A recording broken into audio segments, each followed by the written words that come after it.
Isaías 40, verso 1 diz assim: Consolem, consolem o meu povo, diz o Deus de vocês. Encorajem Jerusalém e anuncie que ele já cumpriu o trabalho que lhe foi imposto, pago por sua iniquidade, e recebeu da mão do Senhor em dobro por todos os seus pecados. Verso 3. Uma voz clama: no deserto, preparem o caminho para o Senhor. Faça no deserto um caminho reto para o nosso Deus. Todos os vales serão levantados, todos os montes e colinas serão emplanados, e os terrenos acidentados se tornarão planos. As escarpas serão niveladas, a glória do Senhor será revelada, e junto todos a verão. Pois é o Senhor quem fala. Verso 6. Uma voz ordena: clame. E eu pergunto: o que clamarei? Que toda a humanidade é como relva, e toda a sua glória é como a flor da relva. A relva murcha e cai a sua flor, quando o vento do Senhor sopra sobre elas. O povo não passa de relva. A relva murcha e as flores caem, mas a palavra do Senhor permanece para sempre. Verso 9. Você que traz boas novas a Sião, suba no alto monte. Você que traz boas novas a Jerusalém, erga a sua voz com fortes gritos. Erga, não tenha medo. Diga à cidade de Judá: aqui está o seu Deus. Ó soberano, o Senhor, vem com poder. Com seu braço forte ele governa. A sua recompensa com ele está, e seu galardão acompanha. Como pastor, ele cuida do seu rebanho. Com o braço ajunta os seus cordeiros e carrega no colo. Conduz com cuidado as ovelhas que amamentam suas crias. Verso 12. Quem mediu as águas na concha da mão, ou com palma definiu os limites do céu? Quem jamais calculou o peso da terra, ou pesou os montes na balanças e as colinas nos seus pratos? Quem definiu o limite para o Espírito do Senhor, ou instruiu como seu conselheiro? A quem o Senhor consultou que pudesse esclarecê-lo? A quem lhe ensinasse a julgar com justiça? Quem lhe ensinou o conhecimento, ou lhe apontou o caminho da sabedoria? Verso 15. Na verdade, as nações são como a gota que sobra do balde, para eles são como o pó que resta na balança. Para ele as ilhas não passam de um grão de areia, nem as florestas do Líbano seriam suficientes para o fogo do altar, nem os animais de lá bastariam para o holocausto. Diante dele todas as nações são como nada, para eles são sem valor e menos que nada. Com quem vocês compararão Deus? Como poderão apresentá-lo? Como uma imagem que o artesão funde, que ouvires cobres de ouro, para qual modelar correntes de prata? Ou com o ídolo do pobre, que pode apenas colher um bom pedaço de madeira e procurar um marceneiro para fazer uma imagem que não caia? Verso 21, será que vocês não sabem? Nunca ouviram falar? Não contaram a vocês desde a antiguidade? Vocês não compreenderam como a terra foi fundada? Ele se assenta no seu trono acima da cúpula da terra, cujos habitantes são pequenos como os gafanhotos. Ele estende os céus como forro e as arma como uma tenda que nele habita. Ele aniquila os príncipes, reduz a nada os juízes deste mundo. Mal eles são plantados ou semeados, mal lançam raízes na terra. Deus sopra sobre eles e eles murcham. Um redemoinho os levam como palha. Verso 25. Como quem vocês vão me comparar? Quem se assemelha a mim? Pergunta o santo. Ergam os olhos e olhem para as alturas. Quem criou tudo isso? Aquele que põe em marcha cada estrela do seu exército celestial, e a toda chama pelo nome. Tão grande é o seu poder, e tão imensa a sua força, que nenhuma delas deixa de comparecer. Verso 27. Porque você reclama, ó Jacó. Porque se queixa, ó Israel. O Senhor não se interessa pela minha situação. O meu Deus não consideram a minha causa? Será que vocês não sabem? Nunca ouviu falar? O Senhor é o Deus eterno, o Criador de toda a terra. Ele não se cansa, nem fica exausto, sua sabedoria é insondável. Ele fortalece o cansado e dá vigor aos que estão sem força. Até os jovens se cansam e ficam exaustos, os moços tropeçam e caem. Mas aquele que esperam no Senhor, renovarão as suas forças, voam alto como águia, correm e não ficam exaustos, andam e não se cansam. Obrigado, Senhor, por estarmos diante da sua palavra e pela oportunidade de ouvi-la. Espírito Santo, nos ajude a compreendê-la, a entendê-la e fazer com que a sua semente gere frutos na nossa vida. Ajuda os meus irmãos e a mim, Senhor, nessa noite, a sairmos daqui, Senhor, ministrados por essa palavra que é transformadora. E essa palavra, essa semente do Evangelho que transforma vidas. Eu creio, Senhor, ó Pai, que todas as vezes que estamos diante da sua palavra, algo acontece na nossa vida. Não permite que nós sejamos apenas ouvintes, mas principalmente praticantes da sua palavra. Nos ajude, Senhor, a colocar em prática. É o que nós te pedimos em nome de Jesus. Amém, irmãos? Irmãos, para que a gente possa entender o capítulo 40 de Isaías, a gente precisaria ler desde o capítulo 1 até o capítulo 39. E como a gente não tem muito tempo aqui, e essa fica a recomendação para toda igreja, o desafio de você ler o capítulo 1 até o capítulo 39 na semana, porque o capítulo 1 e o capítulo 39, ele vai tratar um tema importante para com o povo de Israel. Desde o capítulo 1 até o capítulo 39, a mensagem do profeta Isaías é uma mensagem de julgamento, ou seja, é uma mensagem de disciplina. Deus levanta o profeta para falar com uma nação rebelde, aonde os profetas estavam profetizando algo que não vinha da parte de Deus. Os líderes que deveriam ensinar o povo a lei de Deus se desviaram da lei de Deus. Então, ou seja, toda a liderança de Israel estava em declínio, total declínio. E, consequentemente, quando líderes estão em declínio, o povo também entra em declínio. É a mesma coisa que eu, um pastor, subir num altar e pregando ao coração de vocês por anos uma mensagem que não é o Evangelho. Dizendo que Deus vai amar você do jeito que você é, e você ouvindo isso a vida inteira, e a tendência é que você viva a sua vida com essa mentalidade, e você viva sem temor, sem princípios, sem valores, amém, irmão?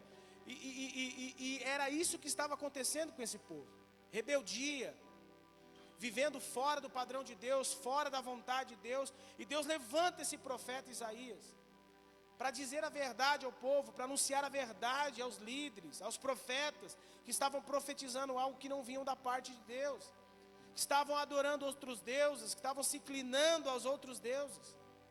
Então, do capítulo 1, capítulo 39, essa é a mensagem do profeta Isaías, é a insistência que Deus usa o profeta à nação de Israel, dizendo para eles: vocês precisam se arrepender, vocês precisam se voltar a Deus, vocês precisam abandonar esses falsos deuses. Se vocês não fizerem isso, Deus vai disciplinar vocês. E é por meio do profeta Isaías que Deus deixa claro para eles: a rebeldia de vocês, irmãos, vai trazer disciplina. E qual vai ser a disciplina? Deus vai levantar os inimigos de vocês, os assírios e os babilônicos, que eram dois inimigos de Israel na época, e eles eram inimigos, irmãos, que não tinha piedade de nada e de ninguém, era criança, era velho, eles matavam tudo que vinham pela frente, destruíam tudo, e Deus estava dizendo: por causa por meio do profeta Isaías, por causa da rebeldia de vocês, porque vocês não quiseram me ouvir, porque vocês me trocaram por outros deuses, eu vou disciplinar vocês. E vai ser pelos assírios e pelos babilônicos, ou seja, os inimigos vão atacar vocês. E é a pior coisa, né, irmão? Deus disciplinar a gente usando o inimigo. Que coisa louca, né? É só Deus para fazer essas coisas. Mas Deus disciplina quem ama, meu irmão. Deus amava esse povo e Deus estava disciplinando por amor. Deus estava fazendo isso porque Deus amava esse povo. E Deus tinha uma aliança com esse povo. E todo aquele que Deus tem uma aliança, Deus disciplina por amor. Deus está querendo trazer aqueles a qual Ele ama, chamou segundo a sua vontade, para perto dEle novamente. Amém, irmãos? E era isso que Deus estava dizendo para eles por meio do profeta. E é assim que o capítulo 39 termina. Como termina o capítulo 39 de Isaías? Isaías, diante do rei Ezequias, leva uma profecia. E essa profecia desse profeta Isaías ao rei é o seguinte: olha, estou sabendo que veio aí servos da Babilônia, do rei da Babilônia, veio sondar o que tem no seu palácio, tudo que os seus antepassados adquiriram, tudo que você tem. Eu vi que você, fiquei sabendo que você mostrou tudo. Sim, mostrei tudo, toda a riqueza, todos os bens estão aqui. Eu mostrei tudo para eles. Ok, tudo que você mostrou para eles vai pertencer a eles, porque eles vão invadir Jerusalém, eles vão destruir Jerusalém e vão levar tudo embora. E além de levar toda a riqueza que você mostrou para eles, eles vão levar os seus descendentes para se tornarem escravos lá ao rei da Babilônia. Olha que, irmão, profeta de verdade, irmão. Ele não tem medo de entregar aquilo que Deus mandou. Ele não tem medo que vão falar dele. Ele não tem medo. O rei Ezequias, rei de Judá, é rei, irmão. Poderia fazer o que quisesse com Isaías. Poderia pegar Isaías, mandar prender Isaías e decepar a cabeça de Isaías. E Isaías sabia disso. Só que Isaías sabia que Deus tinha um chamado e Deus estava com ele. E não importa aquele que estava diante dele, se era rei, se não era rei. Se Deus mandou falar, tem que falar. Meus irmãos, e ele falou, e diz, tudo isso aí vai ser levado pelos babilônios. E aí, irmãos, 100 anos depois do profeta Isaías, os babilônicos invadem Jerusalém, destroem Jerusalém, levam descendentes para a Babilônia, no ano de 586 a.C. E eles são levados para o exílio. Durante 70 anos, eles ficaram na Babilônia, sendo escravos, hostilizados. Agora, não mais tendo um templo para adorar a Deus, agora é a Babilônia. Eles teriam que estar na Babilônia, vivendo a realidade da Babilônia. Por quê? Porque entraram em um declínio espiritual. Porque eles estavam totalmente desviados de Deus. Esqueceram do Deus de Israel. E Deus cumpre a sua palavra. Cumpre aquilo que tinha dito ao profeta Isaías. É tempo de disciplina. É tempo de cumprir a minha palavra, porque o meu povo não me ouviu. E eles são levados 70 anos cativos. E aí, irmãos, eu quero fazer aqui uma comparação. Porque assim como o livro de Jeremias, do capítulo 1 ao capítulo 39, trata sobre Deus disciplinando a nação. Se você pegar o Velho Testamento, você vai ter a mesma abordagem. Se você pegar o Velho Testamento, lá, né, os 39, ali, todo o livro do Velho Testamento, você vai ver que a mensagem principal de Deus ao povo é de disciplina. O livro de Isaías e o Antigo Testamento, eles estão ligados, irmão. E aí sobra quantos livros? São 66, sobra 27 livros. E a mesma estrutura da mensagem que os 27, vamos assim colocar, 27 capítulos do livro de Isaías trata sobre o quê? A graça, sobre a restauração que Deus faria com o seu povo, sobre o que Deus haveria de fazer, as promessas de Deus para o futuro. É a mesma mensagem da graça que o Evangelho carrega, os 27 livros do Novo Testamento. Quem está entendendo? Por isso que os judeus, na verdade os rabinos, eles deram o nome dos últimos 27 dos capítulos do livro de Isaías como o livro da consolação. Porque são 27 capítulos, se você ler, de esperança, de dias melhores, de um tempo melhor, de um novo tempo. de algo que iria acontecer, ao qual Deus já havia prometido. Mas antes dessa consolação, dessa esperança, Deus teve que disciplinar seu povo. E o interessante, irmãos, é que esse livro, ele foi escrito pós-exílio. Ou seja, Isaías escreveu, não na sua geração, a partir do verso 40 ao verso 66. Ele não escreveu ali para a sua geração. O que Isaías escreveu, a partir do capítulo 40, é para uma geração futura, para uma geração que depois de 100 anos ia sofrer a invasão babilônica, ia sofrer os 70 anos de cativo. Foi para essa geração que Isaías escreve. Essa geração que estava cativa, oprimida, sofrendo, esperando uma intervenção de Deus, esperando que Deus agisse em favor do seu povo, que estava sendo oprimido pelos babilônicos. E a mensagem que ele dá a esse povo é uma mensagem de esperança. E é por isso, irmãos, e a gente vai entrando já no texto, que no capítulo 40, no verso 1, o que ele diz? Vai lá para o texto. Ele diz: consolem, console o meu povo, e coragem em Jerusalém, e anuncie que já se cumpriu o trabalho imposto.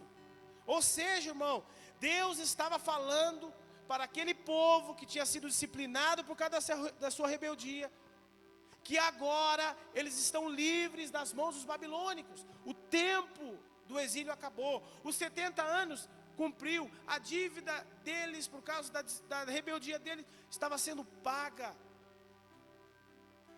Deus estava agora agindo em favor deles, operando em favor deles. Deus estava dando agora uma oportunidade, porque Deus, lembra, usou o decreto do rei da Pérsia, de Ciro. Lembra de Ciro?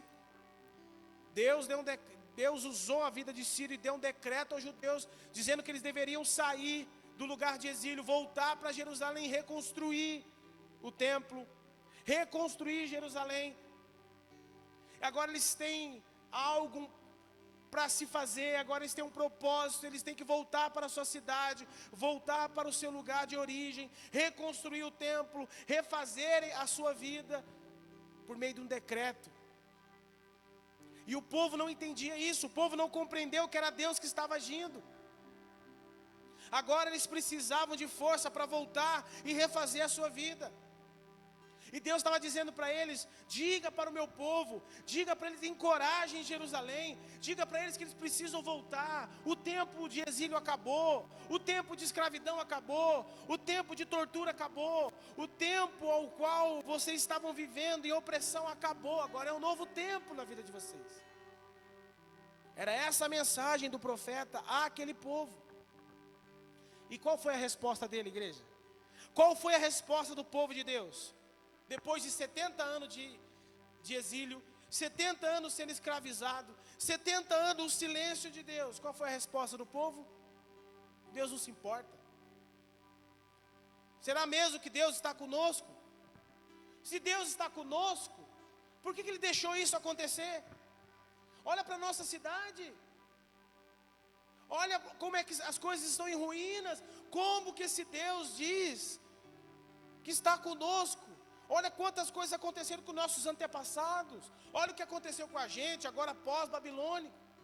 Vamos ter que reconstruir tudo, vamos ter que voltar para lá, para Jerusalém, vamos ter que fazer tudo de novo, vamos ter que crescer, reconquistar todas as coisas. Que Deus é esse que deixa acontecer todas essas coisas? Será mesmo que Deus está comigo? Estamos cansados, estamos fadigados.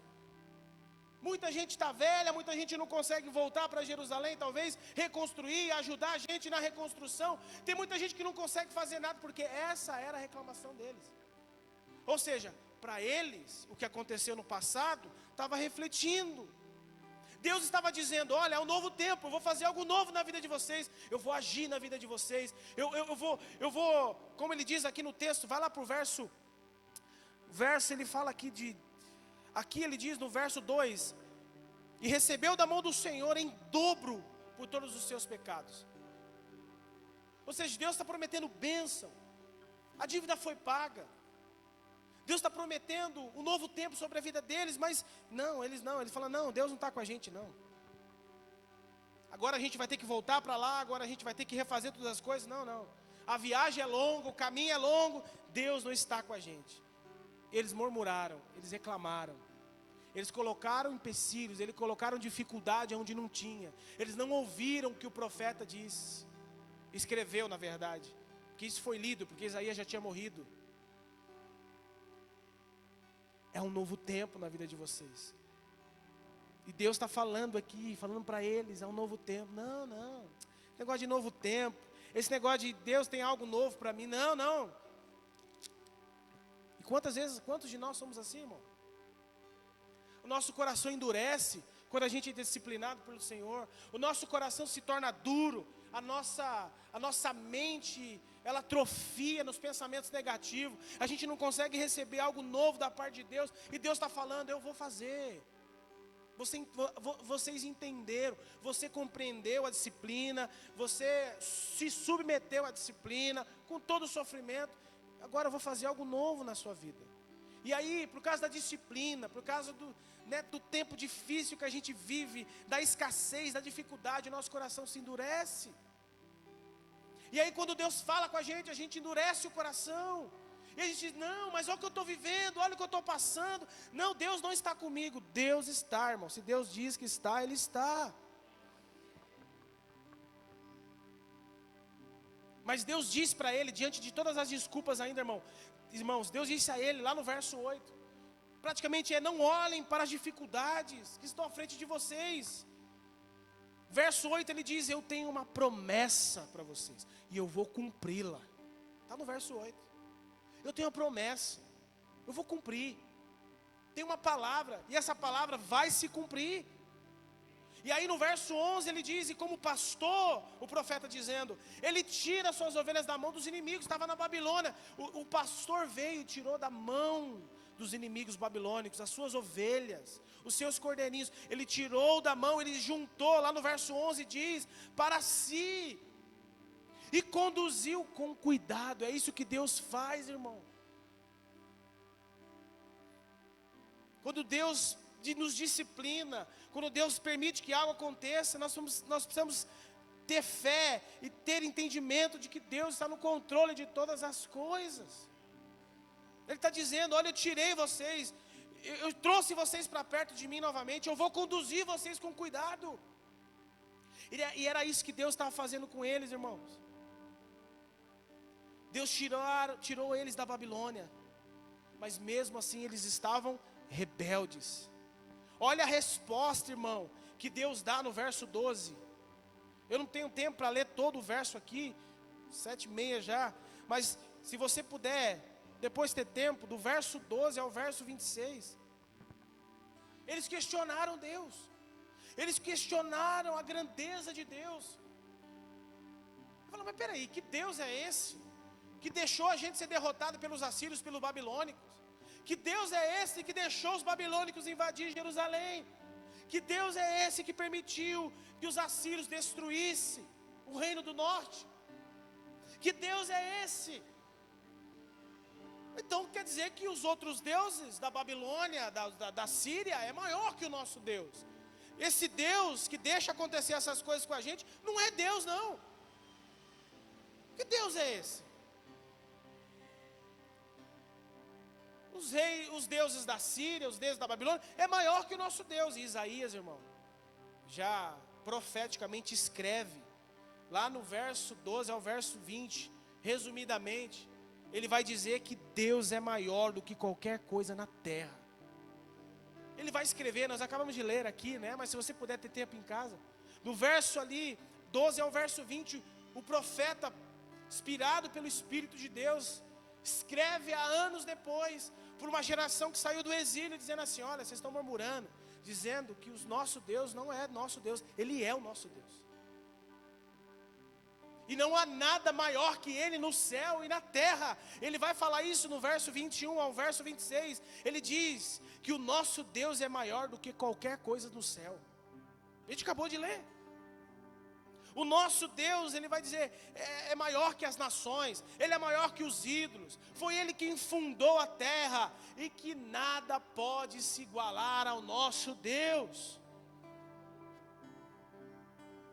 Enquanto, irmão, eles estavam olhando para a circunstância diante deles, enquanto eles estavam ali olhando para as adversidades, para os problemas, comparando esse Deus que a gente serve com outros deuses, Isaías escreve dizendo assim: não há outro Deus maior que o nosso, nenhum, não existe nem nos céus e na terra. O nosso Deus é o único Deus e nada pode se igualar a Ele. E eles estavam comparando, eles estavam colocando a circunstância na frente de Deus, por causa da adversidade, por causa daquilo que eles estavam vivendo ou passaram. E esse é o problema das pessoas. As pessoas estão olhando para as circunstâncias e elas perguntam: será que Deus pode me livrar dessa situação? Será que Deus pode me tirar dessa situação? Queridos, Deus é maior que a nossa circunstância. E é com essa certeza que nós devemos viver.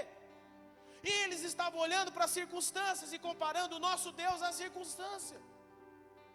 Nós não podemos olhar para a circunstância, o nosso olhar, por isso que os apóstolos diziam, o salmista dizia: eu levo os olhos para o monte, de onde vem o meu socorro.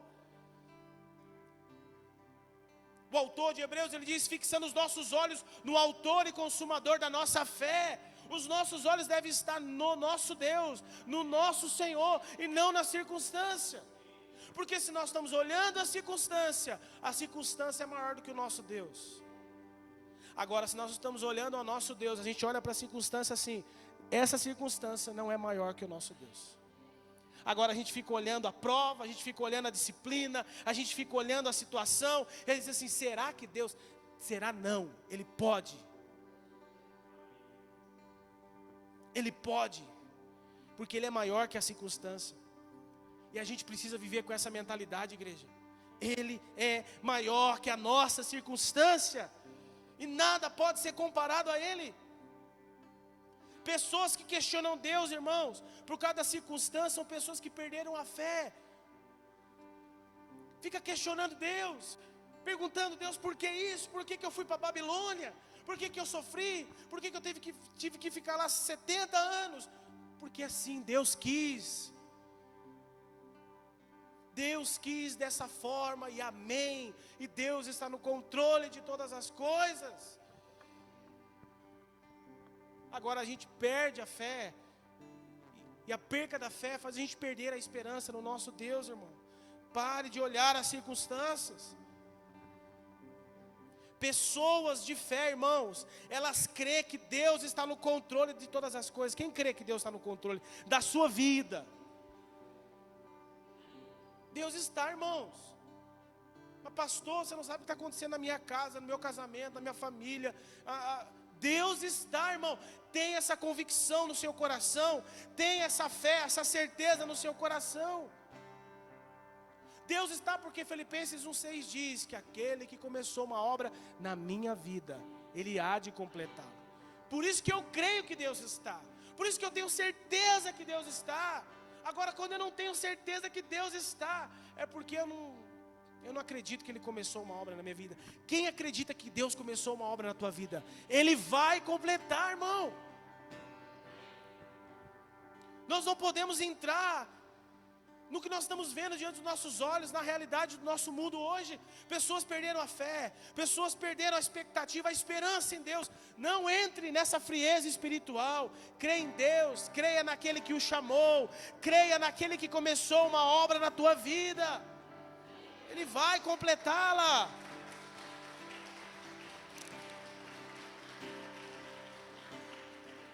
Quem crê?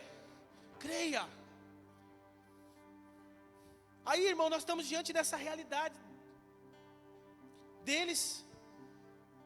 Nós falamos sobre duas situações: de eles olharem para trás e não verem o agir de Deus. Agora, de eles estão olhando para o caminho que eles têm que percorrer, quem tem que percorrer, como está para percorrer, e não tem esperança. e não ter perspectiva, e não ter fé para caminhar. E depois de tudo isso, você acha que o povo deixou de murmurar, irmãos? Será que parou por aí? Não. Eles continuaram murmurando. E ao invés de eles louvarem a Deus, dizendo, não, Deus está no controle de tudo, Deus sabe o que está fazendo, aleluia, glória a Deus, é o que você tem que ter, meu irmão? Não, vou reclamar mesmo, vou murmurar mesmo. Enquanto Deus não fazer, enquanto Deus não fazer o agora, enquanto Deus não agir agora, eu vou questionar Deus, como eles. Olha o que ele diz no verso 27, vai para o verso 27. Continuaram questionando, né? Continuaram colocando Deus à prova. Continuaram ali se queixando. O que Deus responde? Por meio da escrita do profeta, verso 27. Por que você reclama, ó Jacó? É o nome, né? É uma menção dada ao povo de Deus.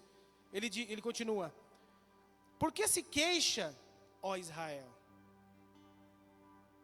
Aí ele continua o texto. Vocês aí estão dizendo, né, eu aqui acrescentando, o Senhor não se interessa pela situação de vocês? Sabe o que eles estão falando, irmão? Deus não se interessa, não. Era o que eles estavam reclamando, eles não pararam de reclamar, eles não pararam de murmurar, continuaram reclamando. Então o profeta escreve para essa nação que sabia que ia murmurar, dizendo, vocês estão reclamando. Vocês estão murmurando. Vocês não entenderam que Deus está no controle, né? Então vocês estão reclamando, vocês estão se queixando, vocês estão dizendo que Deus não se importa com vocês, vocês estão dizendo que Deus não está nem aí para as suas causas, é isso mesmo? Porque é o que eles achavam. Eles achavam que Deus tinha abandonado eles. Sabe por quê, irmãos? Porque eles estavam olhando somente para eles, somente para a situação deles. Eles estavam achando que Deus não se importava com eles. Eles estavam achando que Deus não estava mais ligando para a causa deles, para a situação deles. Eles diziam, olha, como que Deus está conosco? Nós não vamos conseguir chegar no nosso destino. Tem velhos, tem gente cansada, tem gente desanimada. Como que nós vamos reconstruir o templo? Como que nós vamos reestruturar Jerusalém? Como que nós vamos chegar no destino? Deus não está nem aí para a gente. Deus não se importa com a gente. Aí, irmão, vem o profeta, né?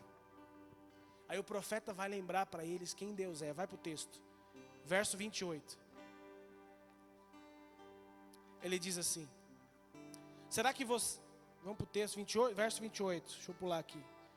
Será que você não sabe? Nunca ouviu falar? O Senhor é o Deus eterno, o Criador de toda a terra. E Ele não se cansa, nem fica exausto, sua sabedoria é insondável. O profeta responde, o argumento deles, a murmuração deles. Aí ele continua o texto, vai lá, ele vai lembrar aqui do verso 29, ele continua dizendo, Ele fortalece o cansado e dá vigor ao que está sem forças. Até o jovem se cansa e fica exausto. Os moços tropeçam e caem. Mas aqueles que esperam no Senhor renovarão as suas forças. Voarão alto como águia. Correrão e não ficarão exaustos. Andarão e não se cansarão. Irmãos, eles achavam que Deus não estava se importando com a situação deles.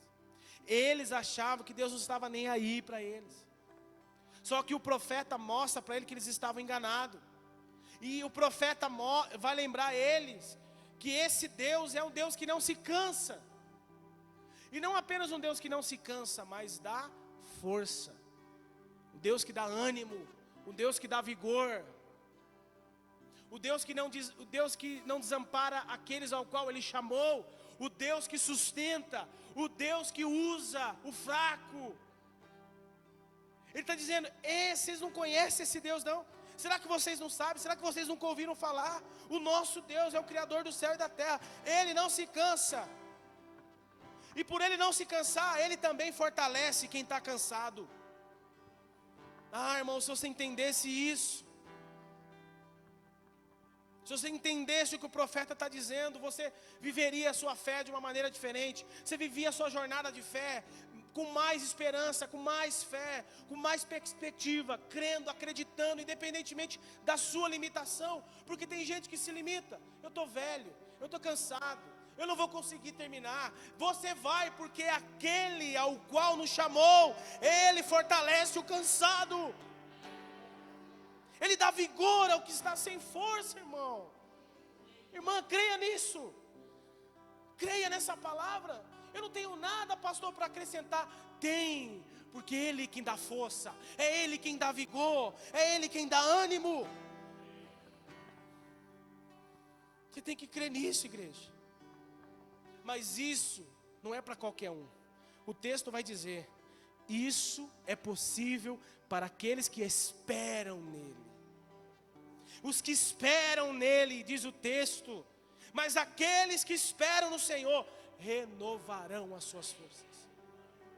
Você não tem esperança, você não tem fé, você não tem perspectiva do que Ele pode fazer, então você não espera nada.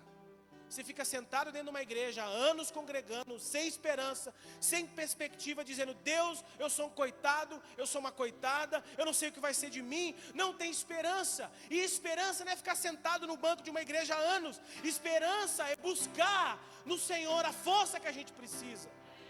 Esperança é buscar nele o que a gente não tem, para continuar na nossa jornada. Esperança não é esperar que as coisas caiam do céu. Esperança não é esperar que Deus faça. Esperança é crer. É crer que diante das adversidades Ele dá força.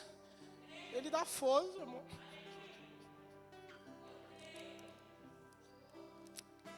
Ele dá força. A gente precisa parar de olhar para as circunstâncias. Eu recebi uma palavra esse dia, e a pessoa diz: Deus me mostra que você vai passar por um vale, mas Deus diz que está com você. E na mesma semana eu tive uma crise, na madrugada, eu falei para a pastora, e aquela crise forte, meus pensamentos dizendo: você vai morrer, você vai morrer. E eu lembrei da palavra, e eu disse: Senhor, se eu for passar pelo vale, que passe, mas o Senhor disse que estaria comigo. Na hora, irmão, a crise foi embora.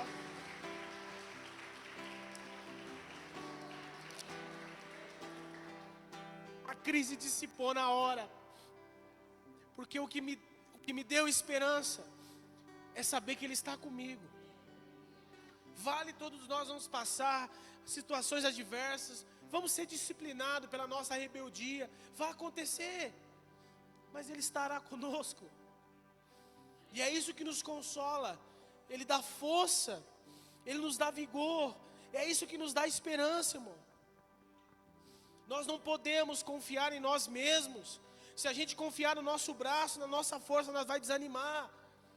Se a gente confiar no nosso braço, você vai pensar assim: mas pastor, eu não tenho nada, o que eu posso oferecer para Deus? Querido, é só você dizer: Senhor, eu sou fraco, eu sou fraca, Senhor, mas minha vida está aqui. E Ele diz: e Ele dará força ao cansado.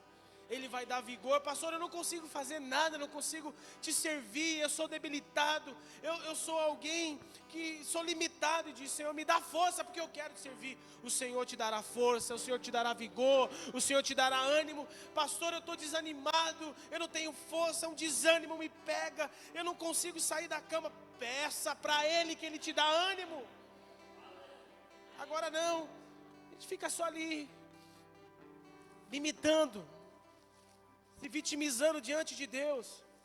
Para de se vitimizar, porque esse Deus é poderoso. Esse Deus, Criador de toda a terra, é Ele quem nos dá força. Você está cansado? Aqueles que esperam no Senhor renovarão suas forças. Está cansado? Pastor, eu estou cansado. Vai para Ele e diz: Senhor, eu estou aqui. Eu estou cansado, fadigado, estou desgastada, estou desanimada. Vai diante de Deus, mas eu tenho certeza que o Senhor é o Deus que renova a minha força. Deixa Deus renovar a tua força. Deixa Deus te dar ânimo, deixa Deus te dar mais fé para caminhar a sua jornada. Agora só ficar indo diante de Deus, falando para as pessoas: ai, como está difícil, não vai resolver. Vai para quem resolve. Vai para Ele. As pessoas podem, irmão, pegar na tua mão e dizer, vamos lá, você não está sozinho. Vamos lá, nós estamos com você. Mas, irmão, enquanto você não tiver uma força de Deus, uma graça derramada de Deus na sua vida, você não vai sair do lugar. Nós vamos carregar quem for aqui nessa igreja, nós vamos pôr no ombro, ninguém vai ficar para trás.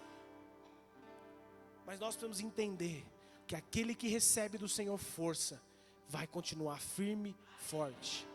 Aquele que estiver buscando no Senhor vai ser renovado. Para de confiar no teu braço. Confia no Senhor, coloca a tua esperança no Senhor, crendo na palavra dEle. Porque se você espera no Senhor, Ele te dará ânimo, te dará força, Ele te dará alegria para você terminar a sua jornada. E repito, esperar não é ficar sentado. É se levantar com toda a sua debilidade, com toda a sua fraqueza. E dizer, Senhor, está difícil servir, está difícil viver, está difícil caminhar dessa forma, mas eu estou aqui, me dá força. Que eu quero glorificar o teu nome. E Deus vai te dar o que você precisa, em força, em graça e entendimento. Quando ele diz aqui, aqueles que esperam no Senhor renovarão as suas forças. E ele diz, voarão alto como águia. Irmão, a águia, quando ela já está na sua faixa etária dos 40 anos, prestes a morrer, quando ela vê uma tempestade, uma nuvem, ela aproveita daquela tempestade, daquela ventania que vai soprar, para que ela possa estar acima da nuvem. E em cima da nuvem ela consegue voar, descansando as suas asas. Por isso que o autor está dizendo, voar alto como águia. Voar alto como águia está no lugar que mesmo na sua velhice, você está descansando. Quem está entendendo? Mesmo na sua velhice, você está caminhando, mas você está caminhando com destino, mas descansando como águia. Vocês estão entendendo, irmão? Quando eu estudei sobre isso, falei, eu pesquisei lá por que a águia voa alto? Porque quando ela chega nessa altura, acima das nuvens, ela consegue descansar. E ela vai ao seu destino, ao pico mais alto. E é dessa forma que a gente deve viver com o Senhor. Aqueles que esperam no Senhor, o Senhor vai levantar como águia, vai voar alto, vai estar caminhando, vai estar voando, mas vai estar descansando. Quem está entendendo? Vai estar fazendo o que tem que fazer, mas você vai falar, nossa, eu não senti nada, nem estou cansado. Nossa, eu estou servindo a Deus tantos anos, parece que eu estou a mesma pessoa quando comecei, sabe por quê? Porque aqueles que estão esperando no Senhor, estão voando como águia, está sempre descansado. O serviço no reino de Deus não pode ser cansativo, não pode ser pesado. Aqueles que esperam no Senhor voarão como águia, eles correm e não fiquem cansados. Quem está cansado da sua jornada? Está cansado porque não está esperando no Senhor. Está cansado porque não está indo em encontro a Ele. Dizendo, Senhor, a minha caminhada está uma caminhada, estou se sentindo pesado, eu não consigo caminhar, não consigo acompanhar meus irmãos. Senhor, peraí, vamos lá, eu vou te ajudar. Aí você vai caminhar, ele diz, e não ficará exausto. Tem gente que diz assim, cansei, só quero ir para a igreja, não quero mais servir a Deus, não quero, esse negócio de estar envolvido com uma igreja, esse negócio é cansativo. Aqueles que esperam no Senhor andarão e não se cansarão. Aqueles que esperam no Senhor correrão e não se cansarão. O que eu quero aqui concluir? Que a gente, irmãos, precisa parar de olhar para trás e questionar o que aconteceu com a gente, como esse povo.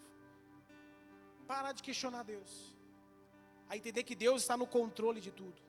Deus está no controle da nossa vida e da nossa jornada. Nós aprendemos que nós não devemos, irmãos, olhar para as dificuldades que teremos que enfrentar pela frente e questionar, será que Deus está conosco? Sim, irmão, Ele vai estar conosco. Pare de olhar para as circunstâncias e olhe para aquele que prometeu. Mas eu estou velho, eu estou cansado, eu estou desanimado. Acho que eu não vou conseguir terminar essa corrida, pastor. Lembre-se do que Deus disse. O que esperam em mim. Ou seja, aqueles que colocam a sua confiança em mim, eu darei vigor, força, ânimo, para que vocês terminem a sua corrida e a sua jornada. Essa é a palavra de Deus para a nossa vida hoje. Que você espere todos os dias do Senhor. Porque aqueles que esperam no Senhor, terá forças renovadas. O desânimo não mais pegará. Deus dará vigor a você essa noite.